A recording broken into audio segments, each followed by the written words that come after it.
Bismillah. Alhamdulillah. Wassalatu wassalamu ala rasulillah. Segala puji dan puja kehadirat Allah subhanahu wa ta'ala. Juga salawat dan taslim pada Nabi besar Muhammad sallallahu alaihi wasallam. Kita akan melanjutkan bedah buku kita insyaAllah. Beginilah mendidik atau seharusnya mendidik anak sesuai dengan Al-Quran dan Sunnah. Dan kita akan masuk pada pagi ini materi pendidikan yang ketiga dari rukun Islam, yaitu puasa Ramadan. Puasa sebagaimana saya bahasakan di banyak pengajian teman-teman sekalian, jangan dianggap sebagai sebuah beban. Tapi puasa itu justru kalau bahasa supaya mudah difahami ya, itu servis badan. Jadi seperti kalau mobil, motor, ya kita masukkan ke bengkel, gimana sih dia pada saat habis diservis? Suaranya jadi halus, enak dipakai gitu ya. Maka seperti itu kurang lebih Ramadan itu servis badan. Setelah 11 bulan Bapak Ibu menggunakan badan ini non-stop. Ya kita makan pedas, manis, asin, panas, dingin, segala macam. Karena kita biasa di Indonesia, makan bakso panas, habis itu minum setelahnya es campur, dingin. Nah, itu udah biasa. Secara medis pun sebenarnya masalah ini. Giginya habis kena panas, kena dingin. Tapi kan kebiasaan kita pakai seperti itu misalnya. Atau mungkin kita tidak tahu makanan ini higienis atau tidak. Kita main beli di pinggir jalan, segala macam. Kita nggak tahu dia pakai air yang bersih kah atau enggak. Kan badan ini jadi butuh diservis, bercampur baur antara minyak yang berbahaya bagi tubuh atau kotoran atau bakteri. Nah puasa itu sebenarnya fungsinya untuk itu. Jadi kita stopin sekarang makan dan minum dari pagi sampai malam.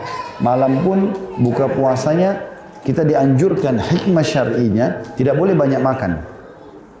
Boleh makan tapi jangan kagetin.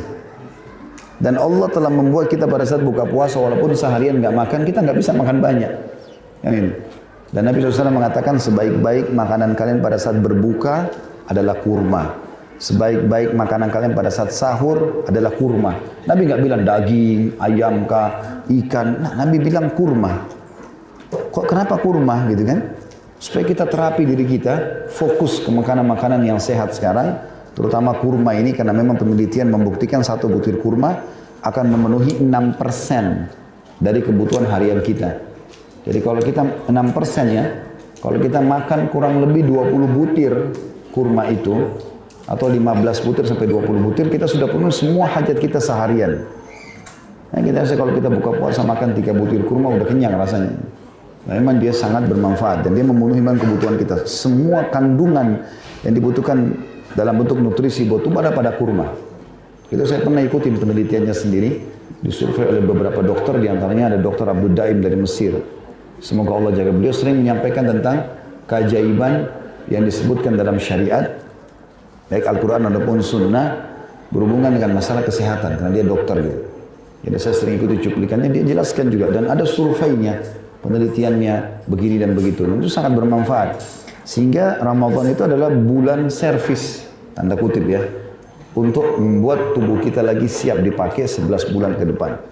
Rasa nggak teman-teman, pada saat selesai Ramadan, pas Idul Fitri, terus kita bertamu ke rumah orang, seperti biasa kita silaturahim, baru makan sepiring, udah kenyang rasanya. Mungkin sebelum Ramadan, kita bertamu ke rumah orang, atau kita bahkan atur makan pagi, makan siang, makan malam, kadang-kadang masih lapar gitu. Karena memang tubuhnya itu atau perutnya sudah mulai diservis kembali. Ya, mungkin jadi bagus lagi, jangan dirusak. Karena memang itu penting untuk dijaga. Dan Nabi SAW mengatakan tidak ada wadah yang paling buruk yang diisi oleh manusia dibandingkan perutnya. Karena selalu yang diisi itu terus. Secara medis pun kita malam dilarang makan misalnya. Supaya membiarkan tubuh itu mengelola makanan yang kita konsumsi dan minuman dari pagi sampai sore. Tapi kan kita sering kali di Indonesia ini makan malam. Makannya lagi nasi goreng. Ya. Dibawa di atas ranjang. Habis makan langsung tidur. Masalah semua pankreasnya dan segala macam ini akan jadi masalah. Subhanallah, puasa itu manfaatnya sangat besar gitu kan. Maka semestinya kita fahami ini akan ada manfaat buat kita selain daripada memang yang harus kita lebih titik beratkan keutamaannya, fadilahnya, keutamaan daripada puasa sendiri, dan banyak sekali keutamaan. Di antaranya akan kita sebutkan insyaallah dalam bahasan kita pada hari ini. Jadi Bapak Ibu fahami dulu ini supaya mudah diajarkan kepada anak-anak. Dan saya sudah bilang ya, usahakan ajar anak-anak puasa penuh, bukan puasa setengah hari. Karena nggak ada dalam Islam puasa setengah hari itu nggak ada. Kalau dia nggak kuat Ustaz, ya biarin dia buka puasa dan sampaikan hukum syar'inya. Berarti puasamu batal ya nak, nggak apa-apa. Jadi dia faham hukum. Ini turun temurun, nggak apa-apa nak puasa setengah hari. Semua anak-anak Indonesia puasa setengah hari. Dari mana hukum syar'inya ini? Kan gitu. Ajarin puasa sehari, berikan motivasi, gitu kan? Kasih sahur yang cukup, buka puasa yang cukup. Banyak anak-anak SD TK puasa sehari full bisa, gitu kan? Anak saya praktikin, masya Allah nggak ada yang bolong gitu dalam sebulan, malah dia gembira. Kadang-kadang orang tuanya ini tanda kutip menjadi setan manusia. Jangan nak, kamu nanti tidak bisa, tidak usah. Aneh betul. Ada di antara kerabat kami begitu, anaknya masya Allah puasa terus Senin Kamis. Ibunya yang datang, nak kau nggak lapar? Nak nanti nggak apa-apa. Jadi dia yang goda. Saya sampai bilang ini kenapa ibunya yang jadi setan dia nih. Mestinya ibunya yang nasihati gitu kan. Walaupun kami sambil bercanda di lingkungan keluarga gitu, tapi saya bilang seperti itu. Ya, anak ini masya Allah biarin support dia untuk ibadah gitu. Ini malah tidak digodain. Jadi berikan. Tapi kalau dia tidak tahan, ibu, ayah saya sudah nggak tahan, makan nak nggak apa-apa. Tapi ingat ya, puasamu batal loh hari ini. Gitu. Itu kan penjelasan hukum syariah yang benar. Jadi dia tahu orang kalau makan minum batal. Jangan dia tumbuh besar faham, oh kalau sampai jam 12 siang udah boleh makan. Jadi itu terekam di bawah alam sadarnya gitu. Dari mana kita tahu sampai besar dia tidak faham seperti itu? Allah Subhanahu wa taala menyebutkan tentang masalah puasa ini dalam surah Al-Baqarah ayat 183 sampai 184. A'udzu billahi minasyaitonir rajim. Ya ayyuhalladzina amanu kutiba alaikumus siyamu kama kutiba alal ladzina min qablikum la'allakum tattaqun. Ayyaman ma'dudat. فمن كان منكم مريضا أو على سفر فعدة من أيام أخر وعلى الذين يطيقونه فدية طعام مسكين فمن تطوع خيرا فهو خير له وأن تصوموا خير لكم إن كنتم تعلمون. Wahai orang-orang beriman, diwajibkan atas kalian berpuasa sebagaimana diwajibkan atas orang-orang sebelum kalian agar kalian bertakwa. Artinya berpuasalah supaya kalian capai tingkat ketakwaan itu sendiri. Yaitu beberapa hari tertentu saja. Selama 12 bulan, 1 bulan saja. Maka barang siapa di antara kalian yang sakit, ini keringanan atau dalam perjalanan, lalu dia tidak berpuasa karena musafir atau sakit, maka wajib mengganti sebanyak hari-hari yang dia tidak berpuasa itu pada hari-hari yang lain. Maksudnya selain Ramadan. Dan bagi mereka yang berat menjalankannya, wajib membayar fidyah. Orang sudah tua sekali, udah nggak bisa lagi puasa, atau orang kena penyakit kronis yang tidak diharapkan kesembuhannya, udah susah sekali gitu. Maka di situ dia boleh bayar dengan fidyah. Yaitu fidyah itu, maknanya fidyah, yaitu memberi makan seorang miskin. Tetapi barang siapa yang dengan kerelaan hati mengerjakan kebajikan, maka itu lebih baik baginya. Maksudnya dia berusaha tetap puasa. Dan puasa kalian itu lebih baik bagi kalian jika kalian mengetahuinya. Saksi bahasan kita adalah perintah Allah, kutiba alaikumus siyam. Diwajibkan bagi kalian puasa.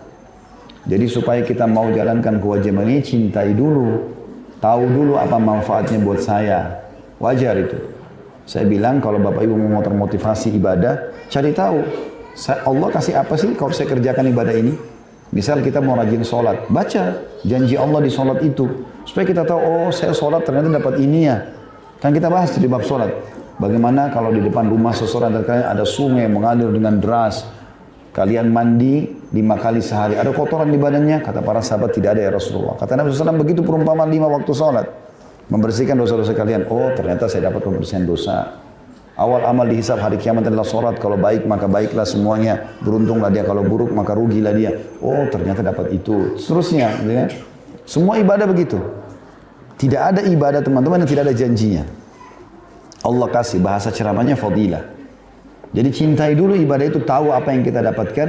Maka kita akan termotivasi untuk mengerjakan. Begitu juga kita pada saat motivasi kepada anak-anak kita. Kita harus mendahulukan janji Allah sebelum ancaman.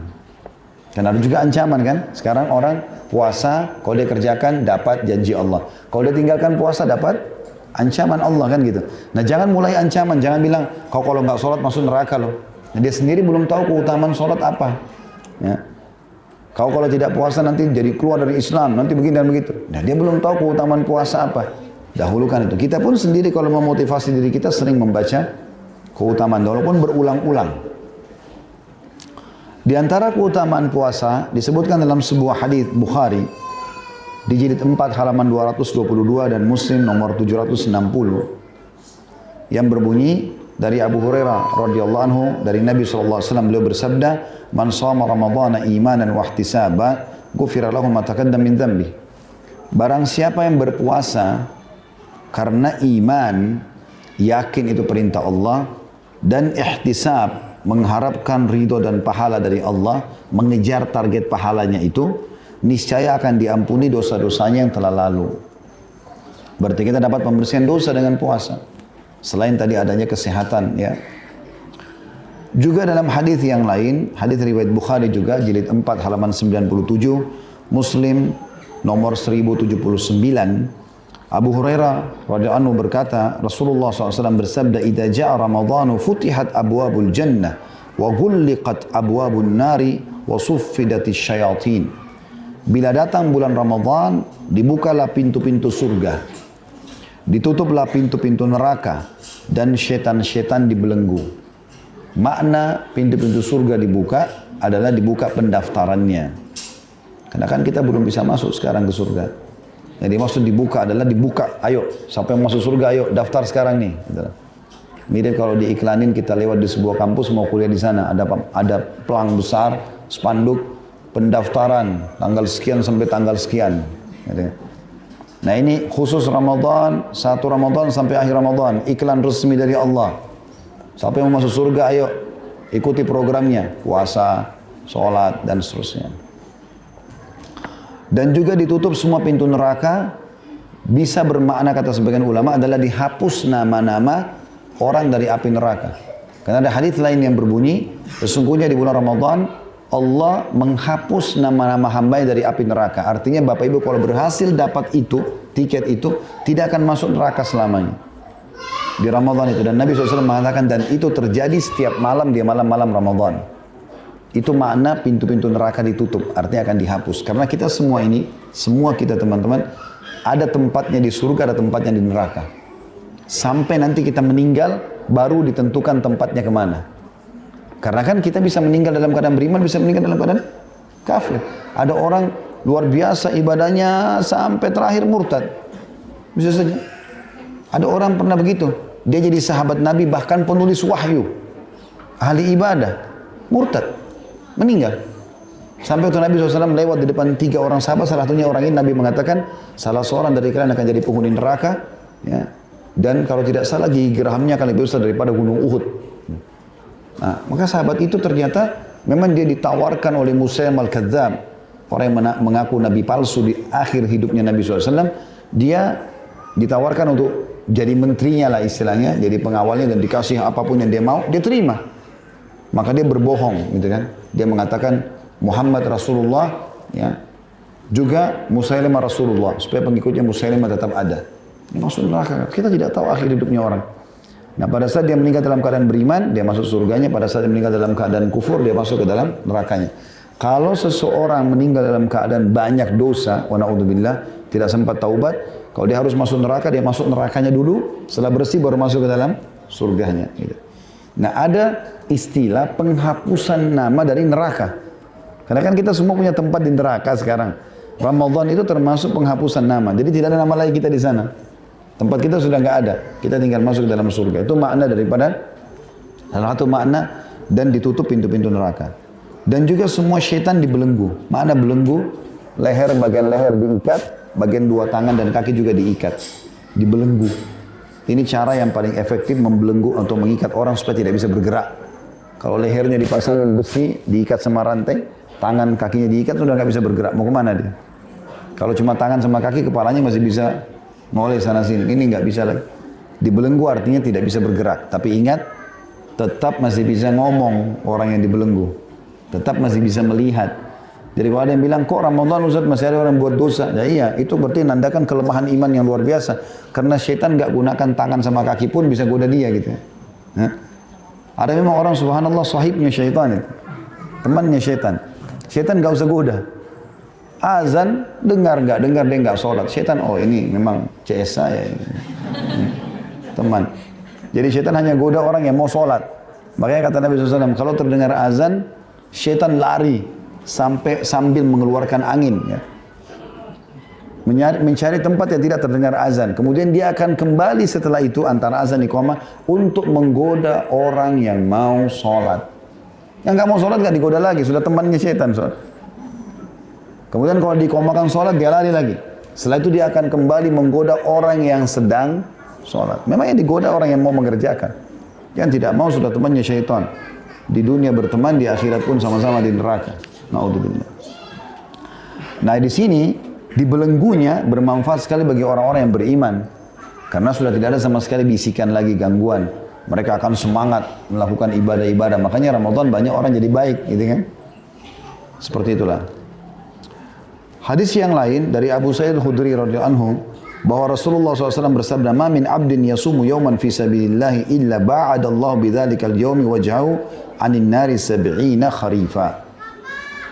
Tidaklah seorang hamba berpuasa sehari saja di jalan Allah, melainkan Allah akan jauhkan wajahnya dari neraka disebabkan hari tersebut sejauh 70 tahun. Riwayat Bukhari, jilid 6 halaman 35, Muslim nomor 1153. Ini kalau hadis ini lebih umum ya. Masuk puasa Ramadan, masuk puasa wajib, masuk juga puasa sunnah. Puasa apapun yang teman-teman lakukan, kayak hari ini misalnya Anda puasa Kamis, Masya Allah, maka puasa ini juga sama. Sehari ini bisa menjauhkan dari api neraka 70 tahun. Asal dilakukan ikhlas karena Allah subhanahu wa ta'ala.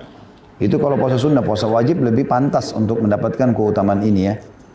Tapi tadi kan hadis-hadis sebelumnya lebih fokus ke puasa Ramadan. Nah kalau ini lebih umum hadis yang baru kita bacakan.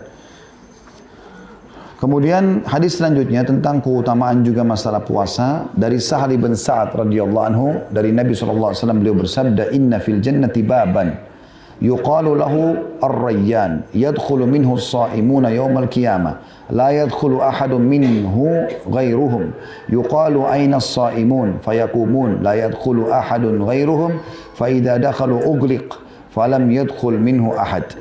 Sesungguhnya di surga ada sebuah pintu yang bernama Ar-Rayyan yang akan dimasuki oleh orang-orang yang berpuasa pada hari kiamat, di mana tidak ada seorang pun yang memasukinya selain mereka. Dikatakan, di manakah orang-orang yang berpuasa? Mereka pun berdiri, tidak ada seorang pun yang memasukinya selain mereka. Ketika mereka telah memasukinya, lalu pintu ditutup, maka tidak ada lagi seorang pun yang masuk melaluinya. Hadis ini riwayat Bukhari jadi 4 halaman 95, Imam Muslim nomor 1152. Ya. Yang dimaksud dengan pintu khusus puasa, ini dirincikan dengan hadis yang lain ya. Jadi pernah Nabi SAW mengatakan, setiap amal itu ada pintunya. Sholat ada pintunya, namanya pintu sholat, ada pintu jihad, ada pintu sedekah, ada pintu puasa. Dan puasa disebutkan namanya pintu Ar-Rayyan. Jadi hampir semua ibadah ini memang punya pintu-pintu gerbang. Di dalamnya itu ada kem-kem istana. Ada semacam komplek-komplek perumahan gitu kan, komplek istana. Nah, Abu Bakar sempat tanya, "Ya Rasulullah, apakah ada orang yang dipanggil dari semua pintu itu?" Kata Nabi SAW, "Iya, dan aku berharap kau termasuk."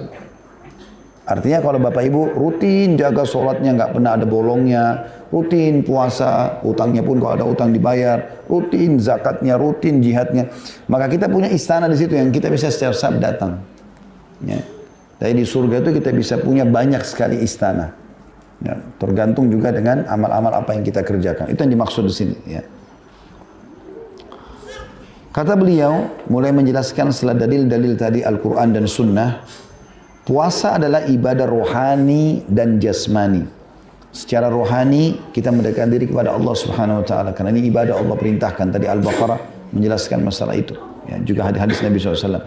Juga secara jasmani sudah kita jelaskan tadi di awal, bagaimana sehatnya orang yang puasa karena dia ya sudah menyervis dirinya tanda kutip di sini supaya jauh lebih sehat, ya, jauh lebih mengontrol makanan dan minuman yang masuk ke dalam tubuhnya.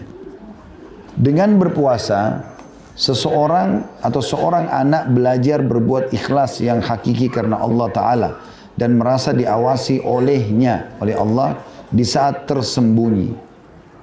Jadi ini poin perlu digarisbawahi, saya pernah berbagi itu, setiap kali bapak ibu didik anaknya, selalu bilang, Allah yang suruh, Allah yang larang. Jangan bilang, ayah marah ya, ibu marah ya kalau kau tidak puasa. Itu bukan pendidikan itu. Jadi kalau kita tidak ada, dia nggak lakukan. Ya. Tapi kalau kita bilang Allah, dan anak-anak itu masih dalam keadaan fitrah, dia udah langsung faham, connect sebenarnya. Connect itu. Ya. Saya bahasakan itu ke anak-anak saya berulang kali, saya dengar sendiri. Allah perdengarkan melalui lisan mereka, mereka mengatakan, Allah larang loh, Allah marah loh, nanti Allah nggak kasih, nanti begini dan begitu. Maka saya pernah ajarin sekali aja masalah sedekah, berbagi nak. Ya, karena nanti Allah akan ganti. Orang yang sedekah itu dia akan diganti rezekinya oleh Allah. Itu saya dengar sendiri. Adik kakak anak saya membicarakan masalah itu. Nggak boleh pelit loh, nanti Allah ganti sedekah. Walaupun dia minta adiknya punya.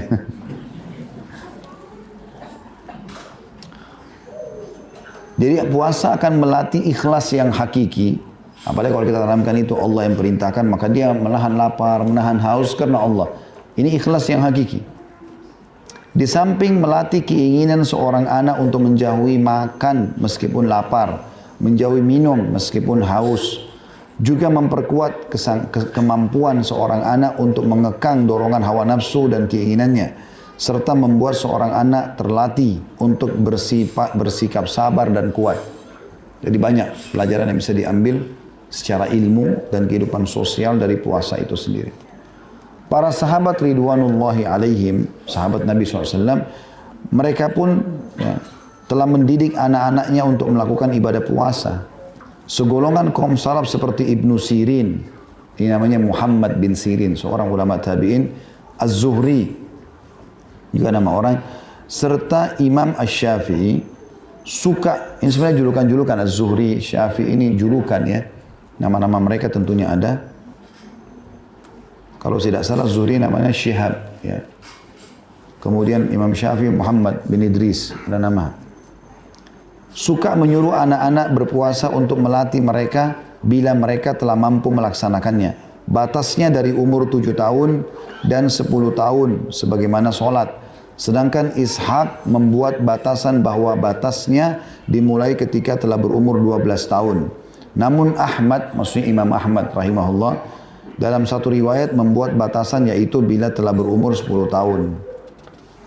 Artinya khilaf di antara ulama kapan kita mulai suruh puasa. Tapi kalau anak sudah mulai mau ikut 5 tahun, 6 tahun pun silahkan. Jadi kan, lakukan itu. Apalagi dia sendiri yang minta ya. Al-Auza'i berkata, bila seorang anak telah mampu berpuasa 3 hari berturut-turut dengan tanpa terasa lemah, maka dia sudah mulai disuruh puasa. Ya. Tentu teman-teman kita kasih nutrisi yang cukup ya. Karena anak-anak memang jiwa konsumsi nutrisinya besar. Karena mereka sangat aktif. Bergerak, loncat, main gitu kan. Dan mereka tidak ada beban pikiran. Oh nanti kalau saya main nih haus gitu. Lapar. Dia nggak ada pekan itu. Maka kita cukupkan insya Allah dengan makan sahur yang cukup. Buka puasa yang cukup insya Allah bisa membantu mereka. Dan motivasi anak-anak itu lebih suka dimotivasi. Ya, tidak masalah kita untuk sementara karena mereka belum balik. Kalau nanti puasa sehari penuh ibu atau ayah kasih ini ya. Atau nanti akan kalau sebulan penuh akan dapat ini dan itu. Dan termasuk pendidikan anak yang baik teman-teman selalu hubungkan permintaan mereka dengan prestasi. Kalau dia minta motor, dia minta mobil, dia minta baju, dia minta apa saja dia minta. Oke, syaratnya. Coba store surah ini misalnya. Syaratnya kamu sholat 5 waktu di masjid. Syaratnya kamu puasa Ramadan sebulan penuh. Dan itu fasilitas masih bergantung pada orang tuanya. Kapan dia langgar, maka tidak dikasih itu. Ditahan. Sehingga dia selalu termotivasi untuk mengerjakan itu. Dan dikatakan salah satu ulama, ya, salah seorang ulama yang bermadzhab Maliki berkata, bila anak-anak telah mampu berpuasa, maka mereka harus disuruh puasa. Bila mereka berbuka sebelum waktunya tanpa udzur, maka mereka wajib mengqadha'nya. Ya, ini disebutkan atau dinukil dalam Fathul Bari, syarah Sahih Bukhari. Ya, maksudnya Fathul Bari nama buku yang mensyarah menjelaskan lebih jauh tentang kitab Sahih Bukhari. Dan di antara perhatian, jadi maksudnya dalam mazhab Malikiyah, sebagian ulama yang mengatakan kalau anak itu sudah mulai mampu puasa, kayak misalnya 10 tahun misalnya umurnya, kapan dia batal, misal dari 1 bulan dia nggak puasa 3 hari, wajibkan dia untuk membayar di luar Ramadan, supaya dia tahu hukum. Walaupun belum ada taklif, belum ada catatan dosa ataupun pahala buat dia gitu. Dan di antara perhatian para sahabat ridwanullah alaihim terhadap pengajaran puasa kepada anak-anak, mereka membuatkan mainan buat mereka saat mereka berpuasa agar mereka terhibur dengannya sehingga tidak merasakan lamanya siang hari. Jadi selama itu perbuatan-perbuatan mubah lakukan, gitu kan, supaya mereka tidak merasakan waktu yang berlalu. Al-Bukhari dan Muslim meriwayatkan dari Ar-Rubayyi' binti Muawwidh radhiyallahu anha, dia berkata, Rasulullah SAW mengirim seseorang pada pagi hari Ashura untuk pergi ke kampung-kampung orang Ansar seraya menyerukan, barang siapa pada pagi hari dalam keadaan berpuasa, maka sempurnakanlah puasanya. Dan barang siapa pada pagi hari dalam keadaan tidak berpuasa, maka berpuasalah pada sisa harinya itu. Maka setelah itu kami berpuasa dan membuat anak-anak berpuasa. Kami pun pergi ke masjid lalu kami buatkan mainan dari ihil.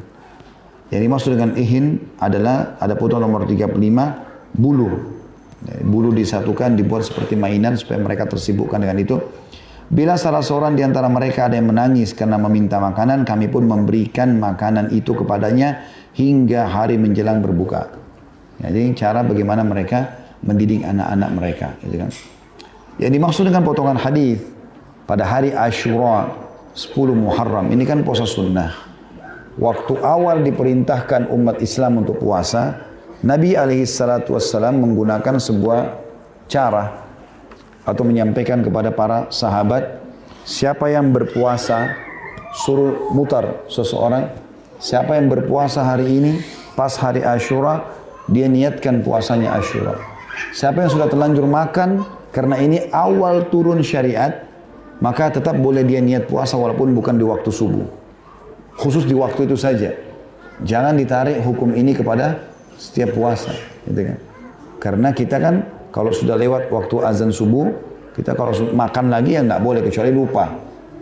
Tapi kalau awal disyariatkan ini, yang dimaksud dengan hadis ini kan Rasulullah SAW mengirim seseorang pada pagi hari Ashura, tanggal 10 Muharram, untuk pergi kampung-kampung orang Ansar seraya menyerukan, barang siapa yang pagi harinya dalam keadaan berpuasa maka sempurnakan puasanya, dan barang siapa pada pagi hari dalam keadaan tidak berpuasa, sudah sempat sarapan, maka berpuasa pada sisa harinya ini. Kenapa disuruh puasa? Karena itu hari pertama disyariatkan puasa itu. Makanya boleh orang langsung terapkan walaupun dia sudah makan pagi. Tapi ini tidak berlaku di puasa-puasa sekarang. Kayak zaman kita sekarang sudah tidak lagi karena sudah tersyariatkan, gitu kan. Tetap berlaku hukum-hukum yang berlaku dalam hadis-hadis yang sahih. Disuruh kita berhenti oleh Nabi SAW makan pada saat terdengar azan subuh. Dan saksi bahasan kita adalah bagaimana para sahabat mengajak anak-anak mereka untuk berpuasa dan disibukkan dengan permainan-permainan yang mubah. Al-Hafidh Ibnu Hajar memberikan komentar, dalam hadis tersebut terdapat hujjah tentang disyariatkannya melatih anak-anak berpuasa sebagaimana sudah disebutkan sebelumnya. Karena anak-anak yang disebutkan dalam hadis ini belum sampai umurnya. Tentunya mereka bukan mukallaf dalam kurung orang yang dikenakan kewajiban. Namun hal itu dilakukan hanya untuk melatih saja.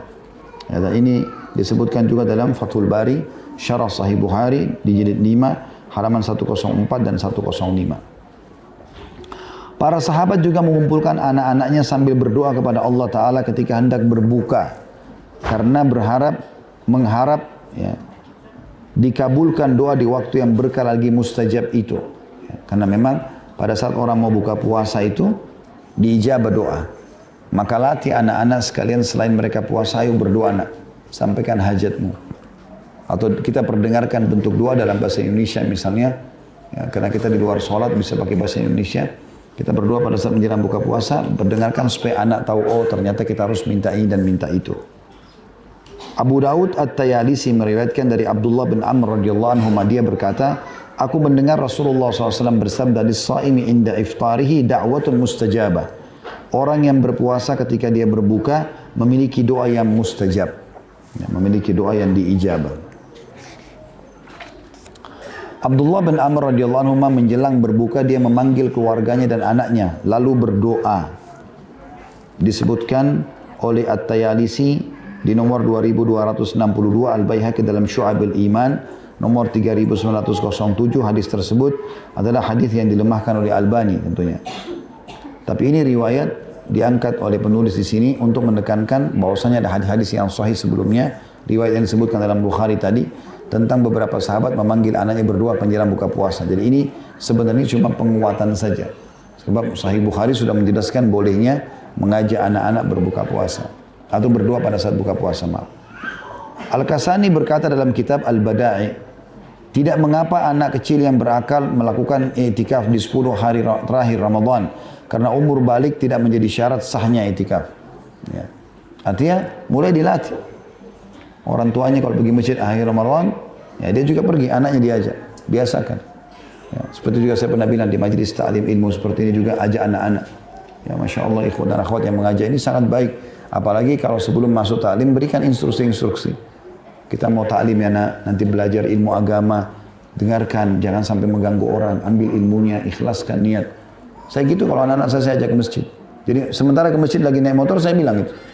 Kita mau ke masjid rumahnya Allah, jangan ribut. Kita mau sholat, konsentrasi, jangan terpengaruh gitu kan.